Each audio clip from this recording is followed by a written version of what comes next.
പ്രിയമുള്ളവരെ, അടുത്തായിട്ട് ആണിന്റെയും പെണ്ണിന്റെയും ശബ്ദത്തിലുള്ള പാട്ടാണ്. നമ്മുടെ തനശേഖരനാർത്ഥം പാടുന്നു. എല്ലാവരും നല്ലൊരു പ്രോത്സാഹനം നൽകണേ.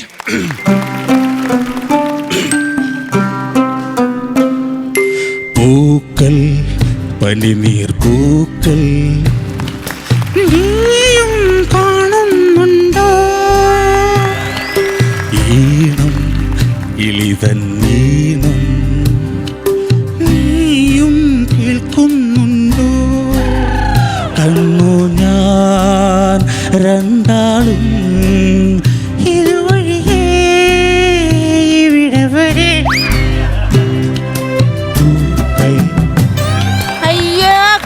ഇതാന്ന പാട്ട്. സംഗീതം എന്തോന്ന് ആദ്യം പഠിക്കണം. 3 വർഷം സംഗീത കോളേജിൽ പഠിച്ച ആളാണ് ഞാൻ. എന്റെ മുന്നിലാണോ താൻ ഇങ്ങനത്തെ പാട്ടൊക്കെ പാടുന്നത്? എന്തൊരു വൃത്തിയോട്ട സ്വരമാണോ ഇത്? ഇങ്ങനാണോ പാട്ട് പാടുന്നത്? ഇവിടെ സംഗീതം എന്ന് പറഞ്ഞാൽ നമ്മൾ ആഴക്കടലിലേക്ക് ഇറങ്ങി ചെല്ലണം. അവിടെ ചെന്നാൽ ചിലപ്പോൾ മുത്തും പവിഴും ഒക്കെ കിട്ടിയെന്നിരിക്കും. പക്ഷെ 7 ജന്മം തപസ്സിരുന്നാൽ പോലും തനിക്ക് ആ സംഗീതത്തിന്റെ ഒരറ്റത്ത് പോലും എത്താൻ കഴിയില്ലടോ. മഞ്ജുവാരുടെ ഇച്ചിരി കയ്യിൽ പോയി.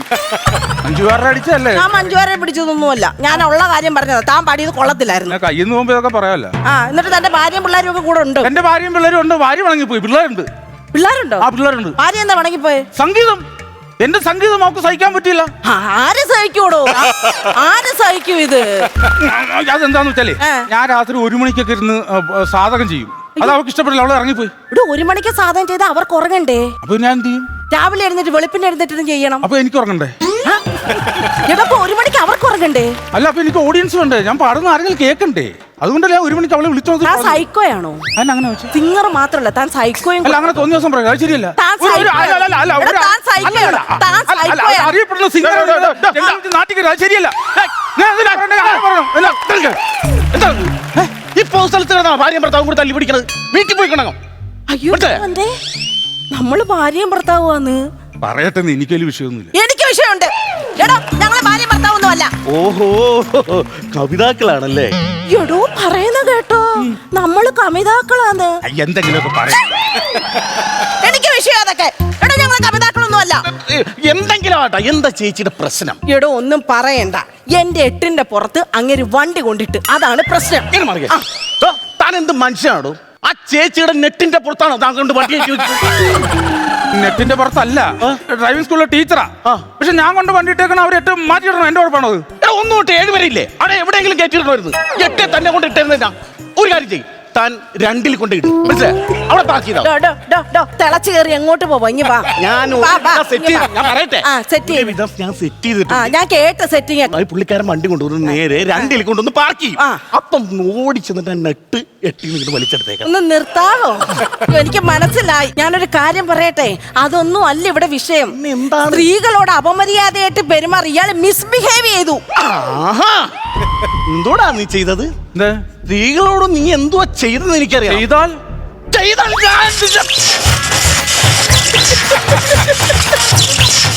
Hello, thank U.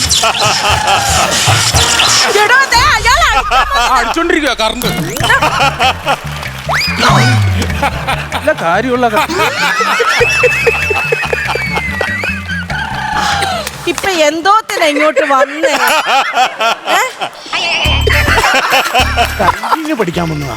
ആര് പറഞ്ഞു ഇവിടെ ഡ്രൈവിംഗ് ബാധിച്ചു എന്ന്? 10,000 രൂപ പുളിങ്കുരു പോലെയാണ് ഗൂഗിൾ പേ ചെയ്തെന്ന്. അയ്യോ, അതൊരു അമ്പിളിയെ പഠിപ്പിക്കാനാ, തന്നെ പഠിപ്പിക്കാനല്ല. ആ അമ്പിളിയാണ് ഞാൻ. അമ്പിളിയോ? പേര് അമ്പിളിദാസ് എന്നാണ്. എന്നെ അറിയപ്പെടുന്നത് അമ്പിളി. എന്നെ ഒരു പെണ്ണാണല്ലോ വിളിച്ചത്. അതെന്റെ ഭാര്യയാണ്. അയ്യോ, എന്റെ ദൈവമേ, ഞാൻ പെണ്ണുങ്ങളെ മാത്രമേ പഠിപ്പിക്കൂ. ചേച്ചി ഒരു കാര്യം ചെയ്യും. ചേച്ചി വണ്ടിയുടെ ഫ്രണ്ടിൽ ഇരുന്ന് ഓടിച്ചോ, ഞാൻ പുറകിരുന്ന് കണ്ടുപിടിച്ചോളാം.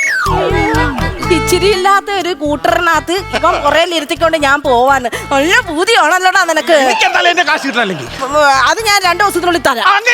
എന്റെ കാശിന് വിലയില്ല. കാശിനൊക്കെ വിലയുണ്ട്, പക്ഷെ ഞാൻ ആണുങ്ങളെ പഠിപ്പിക്കത്തില്ല. അത് കുഴപ്പമില്ല, ഞാൻ അഡ്ജസ്റ്റ് ചെയ്ത് പഠിച്ചോളാം. എനിക്ക് പറ്റത്തില്ലെന്ന്. ചില സാങ്കേതിക കാരണങ്ങളാൽ ഈ ഗാനമേള അടുത്ത ജംഗ്ഷനിലേക്ക് മാറ്റിവെച്ചിരിക്കുന്നു. പോവല്ലേ. 1 മിനിറ്റ്. നിങ്ങൾക്ക് പൈസ ഇല്ലേ വേണ്ടേ? 1 മിനിറ്റ് ഒന്ന് നിൽക്കി. നിങ്ങൾക്ക് പഠിച്ചാൽ മതിയോ? എന്നിവിടെ നിൽക്കി. ചത്തിറ ഉരുളി. ഒന്ന് മുരളി, ഞാനൊരു കാര്യം പറയട്ടെ. ചേട്ടന്റെ പാട്ട് ഞാൻ പല ജംഗ്ഷനിലും കേട്ടിട്ടുണ്ട്. എനിക്ക് ഭയങ്കര ഇഷ്ടമാണ് ചേട്ടന്റെ പാട്ട്. ചേട്ടനെ പോലെ കഴിവുള്ള വേറെ ഒരാളില്ല. ചേട്ടാ, എനിക്ക് ഒരു സഹായം ചെയ്യൂ കേട്ടാ. ചേട്ടന് ഡ്രൈവിംഗ് ഒക്കെ അറിയത്തില്ലയോ? അല്ല, എനിക്ക് ഡ്രൈവിംഗ് അറിയാം. ഡ്രൈവിംഗ് അറിയാവുന്നതുകൊണ്ടാണ് ഞാൻ യോമിനി വാൻ ഓടിച്ചോണ്ട് ഇവിടെ വന്നത്. ഇപ്പൊ ഒരാൾ വന്നേക്കുന്ന, അയാൾ ഒന്ന് പഠിപ്പിക്കും. 5000 രൂപ. ഇല്ല അത് അതിന്റെ ആവശ്യം എനിക്കില്ല. അതിന്റെ ആവശ്യം ഞാൻ ഇവിടുന്ന് പൊക്കോളാം. ഞാൻ ഇല്ല ഞാൻ അങ്ങനെ ഞാനല്ല 3 വർഷം സംഗീത കോളേജിൽ പഠിച്ച ആളാ ഞാൻ. ചേട്ടന് വേണ്ടിയിട്ട് ഈ പിരിവ് ഞാൻ നടത്തും, ഞാൻ പാടും. ചേട്ടൻ അയാളെ ഒന്ന് പഠിപ്പിച്ചാൽ മതി. എനിക്ക് വേണ്ടി പാട്ട് പാടും. സംഗീതം 3 വർഷം പഠിച്ച ആളായതുകൊണ്ട് അത് തന്നെയല്ലേ എനിക്ക് ഫീമെയിൽ ഇല്ല പാടാൻ. വല്ലപ്പോഴും ഫ്രീ ആണെങ്കിൽ എന്നോട് വന്നം പരിപാടിക്കൊക്കെ. ഉറപ്പായിട്ട് ഞാൻ എന്തും ചെയ്യും. പക്ഷെ ഇന്ന് ഇയാളെ ഒന്ന് പഠിപ്പിക്കണം. ഓ പഠിപ്പിച്ചോളൂ. ഞാനിപ്പോ എന്താ ചെയ്യണ്ടേ? പാട്ട് പാടണം. ഞാൻ ശ്രുതിയല്ല അവിടെ കയറി. ഇതിപ്പോ എന്താ? അതിനകത്ത് കാശുള്ളതാ. വല്ല സംഭവം ഉണ്ടോ ഇതിൽ? ഞാൻ എങ്ങനെ എന്തെങ്കിലും പറയാം. അവിടെ എനിക്ക് ഒന്ന് അനൗൺസ്മെന്റ് നമ്മുടെ ഇതാണെന്നുള്ളത് കേട്ടോ. പ്രിയമുള്ളവരെ, ചത്തിയറ മുരളിച്ചേട്ടന്റെ ഒരു വീട് വെച്ച് നൽകുന്നതിനോട് പാവപ്പെട്ട ഒരു ചെറുപ്പക്കാരനാണ്. അദ്ദേഹത്തിന് വീട് വെച്ച് നൽകുന്നതിന് വേണ്ടി എന്നാൽ കഴിയുന്ന ഒരു സഹായം ഞാനൊരു പാട്ട് പാടി അദ്ദേഹത്തിനെ സഹായിക്കുകയാണ്. അപ്പൊ എല്ലാവരും സംഭാവനകൾ കൂമ്പാരമാക്കുക. ഇത് തുടങ്ങട്ടെ.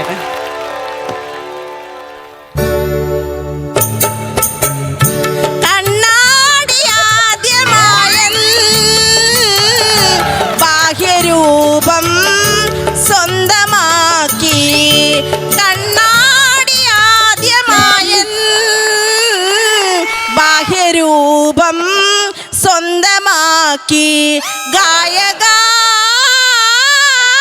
നിൻ സ്വരമെൻ ചേതനയും സ്വന്തമാക്കി. സ്വന്തമാക്കിക്കൊണ്ട് പോയാണോ? കോടി സൂര്യകാന്തിയും വാണിഭത്തിൻ അങ്ങനല്ല, വാണിഭത്തിൻ ചരക്ക് നമ്മൾ പാടി നിന്റെ കാൽക്കൽ വീഴും, എന്റെ കാല് തല്ലിയൊടിക്കും. നിന്റെ രാഗപാട്ടിൽ ഞാനും സ്വയം അലിഞ്ഞില്ലാതായടാ. കണ്ണാടിയാദ്യമായൻ ബാഹ്യരൂപം സ്വന്തമാ. സംഗീതം പഠിച്ചിട്ടുണ്ട്. ഹമ്മിങ് വേണ്ട.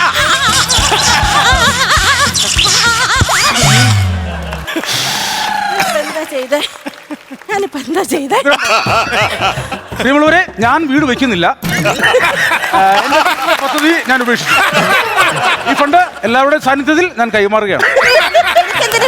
എത്ര വർഷം സംഗീതം പഠിച്ചെന്നാ പറഞ്ഞേ? 3 വർഷം അല്ലേ? ഒരു 3 ദിവസമെങ്കിലും ഏതെങ്കിലും സംഗീത അധ്യാപകന്റെ വീടിന്റെ വാതിക്കലെങ്കിലും പോയി ഒന്ന് കേട്ട് പഠിക്കുക.